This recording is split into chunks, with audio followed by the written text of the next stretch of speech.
Halo, kembali lagi bersama Miss Evan di sini. Kali ini kita akan masuk ke materi baru, yaitu tentang sel elektrolisis. Nah, sel elektrolisis itu sendiri adalah bagian dari sel elektrokimia. Di pertemuan sebelumnya kita sudah belajar tentang sel volta ya. Kalau sel volta itu perubahan dari energi kimia menjadi energi listrik. Nah, sedangkan sel elektrolisis itu adalah kebalikannya. Sel yang menggunakan arus listrik melangsungkan reaksi tidak spontan. Nah, artinya perubahan dari energi listrik menjadi energi kimia.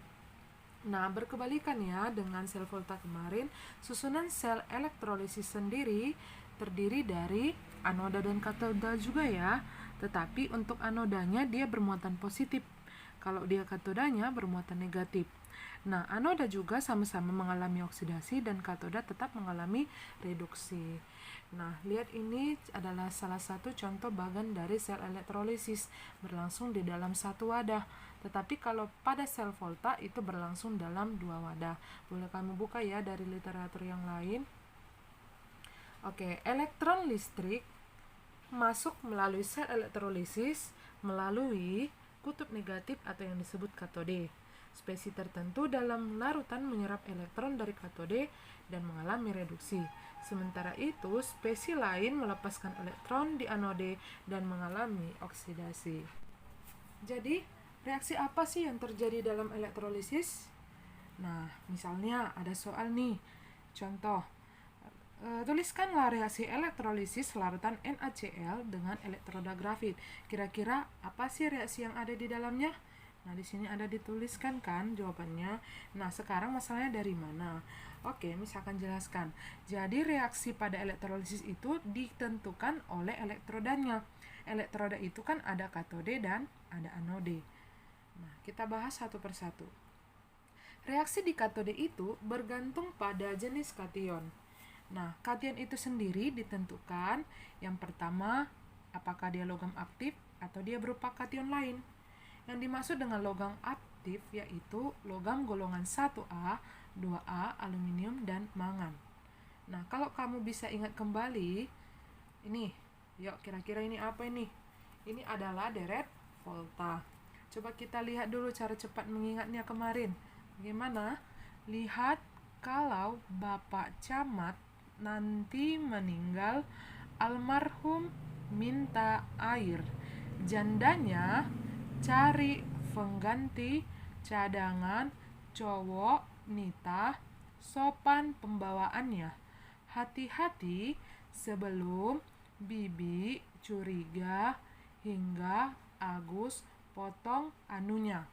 Nah, jadi dari logam litium, kalium, barium, kalsium, natrium, magnesium, aluminium, hingga mangan, itulah yang disebut sebagai logam aktif. Maka kalau di dalam soal ketemu logam aktif, maka yang direduksi itu adalah air. Karena air letaknya di sebelah kanan, logam-logam ini bakalan kalah. Coba kita lihat reaksi yang ini. Logam aktif, maka air yang tereduksi. Maka di dalam reaksi nanti kamu tuliskan 2H2O ditambah 2 elektron menghasilkan H2 ditambah 2 OH negatif. Nah, kata kuncinya apa supaya kamu ingat? Ingat saja kalau dia reaksi di katoda, maka gas yang dihasilkan itu di sebelah kanan adalah gas hidrogen dan sifatnya basah. Yang direduksi ada 2 buah air. Nah, tinggal kamu setarakan nanti dia jumlah atom-atomnya ya. Nah, terus reaksi letak dari elektronnya di sebelah kiri, gitu aja ya. Oke, nah di sini logam kation lain, maka yang kamu buat reaksinya adalah ada 2 ya. Ini untuk H. Kenapa H? Kita coba lihat lagi dari sini. Mana H? Yang ini ya. H juga termasuk kita buat kation lain. Maka kalau ada dalam soal misalnya asam, ini asam ya. Asam klorida berarti katodenya kan hidrogen. Maka di reaksi kamu buatkan 2H plus ditambah 2 elektron menghasilkan H2. Oke, ini kan ada di sini L positif X ditambah X elektron menghasilkan L. Ini maksudnya apa? Contoh, misalnya di soal ketemu di katodenya logam-logam ini, Zn, Cr, F, E, Cd, dan lain-lain, maka yang direduksi adalah logam-logamnya itu sendiri. Nah, tinggal kamu ganti L-nya itu menjadi logamnya masing-masing, seperti itu dia. Oke, kita coba contoh soalnya. Pada proses elektrolisis larutan NaOH dengan elektroda PT, reaksi kimia yang terjadi pada katode adalah. Nah, jadi pada katode kita lihatlah yang positifnya. Ini kan kalau diionisasi menjadi NaOH. Nah, yang mana di situ katodenya, yaitu natrium. Natrium kamu ingat logam yang jenis mana tuh? Apakah logam aktif atau logam kation lain? Ya, tepat sekali. Natrium berada di posisi logam aktif. Maka kalau dia dalam logam aktif, maka siapa yang menang? Air ya. Maka di reaksi nanti yang dituliskan adalah yang ini. Ya. Berarti jawaban soal ini coba lihat. Maka reaksi kimia yang terjadi pada katode adalah yang mana? Iya, jawabannya adalah C. Ingat aja gas H2 dan OH-. Oke, soal nomor 2. Pada elektrolisis, lelehan MgCl2 dengan elektrode grafit di katode akan dihasilkan apa? Nah, hati-hati dalam menjawab soal. Nah, coba lihat di sini senyawa atau larutannya. Ya, lelehan MgCl2. Nah, di sini siapa ya kationnya? Kationnya adalah Mg. Nah, seharusnya Mg masuk ke mana? Mg masuk ke logam aktif, tapi reaksinya bukan reduksi air yang ini. Kenapa? Karena di soal dia diminta dalam bentuk lelehan. Kalau lelehan, maka yang dihasilkan pada katode itu adalah logamnya sendiri. Misalnya Mg berarti logam yang dihasilkan adalah magnesium. Kalau kayak yang tadi, misalnya gini. Nah, ini diganti misalnya menjadi lelehan NaOH. Berarti nanti di reaksi itu adalah yang didapatkan itu adalah logam Na. Tapi di soal nomor 1 kan diminta dia larutan NaOH, maka jawabannya air. Nah, jadi sama seperti yang ini juga. Kalau misalnya pada elektrolisis larutan MgCl2, maka jawabannya bukan lagi logam Mg, melainkan apa? Iya, gas hidrogen. Kenapa? Karena reaksinya ini kan, bakalan ini yang ada di kation, karena gas yang dihasilkan adalah berupa hidrogen. Oke, selanjutnya bagaimana reaksi di anodenya? Maka reaksi di anodenya itu tergantung kepada jenis dari anode dan anionnya. Oke, jadi anode itu ada dua jenis ya, ada inert, ada tak inert. Kalau inert yaitu yang termasuk platinum atau platina, aurum, dan karbon. Cepat boleh ya. Yang siapa dia yang termasuk tak inert? Berarti di luar dari CPTAU. Boleh logam-logam lain. Maka kalau dia logam-logam lain, maka di anodenya logamnya yang langsung teroksidasi. M ini boleh kita ganti dengan logam ya. Oke. Jadi anion untuk inert, nah ada dua di sini.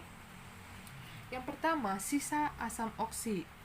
Ya, termasuklah dia sulfat, nitrat, fosfat, fosfit, dan lain-lain. Yang penting ada oksigennya. Itu adalah sisa asam oksi, bukan? Maka dalam reaksi itu airnya yang akan teroksidasi. Lihat di sini. 2H2O menghasilkan 4H+, ditambah O2, ditambah 4 elektron. Kira-kira sama nggak dengan reaksi yang pertama tadi? Tidak ya. Nah, di sini lihat gas yang dihasilkan itu adalah oksigen, terus sifatnya asam, dan elektronnya di sebelah kanan. Coba lihat lagi di slide sebelumnya. Kalau dia tadi untuk kation atau katoda, lihat di sini. Ini dia hidrogen yang dihasilkan basa dan elektronnya di sebelah kiri. Beda kan? Oke. Nah, yang kedua anion misalnya contohnya adalah sisa asam lain. Contohnya klor, brom, iodin atau basa. Maka anionnya yang teroksidasi. Nah, misalnya asam klorida, berarti di situ kan anionnya kan klorida kan, Cl, maka digantilah menjadi 2Cl- dihasilkan Cl2 atau gas Cl2 ditambah 2 elektron. Misalnya asam bromida, berarti Cl-nya ini tinggal diganti menjadi Br gitu. Nah, di sini ada 4OH. Ini maksudnya apa? Kalau misalnya ada soal yang diketahui atau ditanya itu adalah basa, maka yang dibuatkan di dalam reaksi pada anodenya adalah 4OH- menghasilkan 2H2O ditambah O2 ditambah 4 elektron. Lihat ciri-cirinya. Ini tetap saja yang dihasilkan adalah gas oksigen gitu ya. Ini harus dihafal. Oke, kita masuk kepada contoh soal agar kamu lebih paham. Jika larutan Na2SO4 dielektrolisis dengan elektroda karbon, reaksi yang terjadi pada anode adalah, nah, patokan kita di sini adalah ini. Na2SO4 dielektrolisis dengan elektroda karbon. Karbon, kamu ingat dia karbon itu termasuk inert atau tidak inert? Ya, yang termasuk karbon itu adalah termasuk kelompok inert ya. Maka kita lihat dari sini. Lihat siapa dia sini anionnya? Ya, SO4 ya. Kalau dia SO4 maka reaksinya berubah menjadi yang ini 2H2O menghasilkan 4H+ ditambah O2 ditambah 4 elektron gitu ya. Maka jawaban yang tepat adalah yang mana? Iya, jawabannya adalah yang B. Bagaimana kalau soal ini yang ditanya adalah katodanya? Ya, katoda, berarti katoda itu berarti kation ya kan? Kationnya siapa? Na. Lihat soalnya, ini dalam bentuk apa? Larutan. Na itu termasuk apa? Logam aktif. Logam aktif berarti yang direduksi adalah air. Kalau seandainya yang ditanya pada katodanya berarti jawabannya apa? A ya. Oke, soal selanjutnya. Pada elektrolisis larutan tembaga 2 sulfat dengan elektroda tembaga di anode, terjadi reaksi yang mana? Oke, mana lagi kata kuncinya? Ini ya, dengan elektrode tembaga. Tembaga itu adalah Cu. Apakah ini inert? Ya, ini bukan inert. Bagaimana kalau bukan inert? Maka logamnya yang langsung dioksidasi. Yang mana logamnya yang langsung dioksidasi? Nah, A atau B? Ya, jawabannya B. Ciri-cirinya ingat aja dia melepas elektron.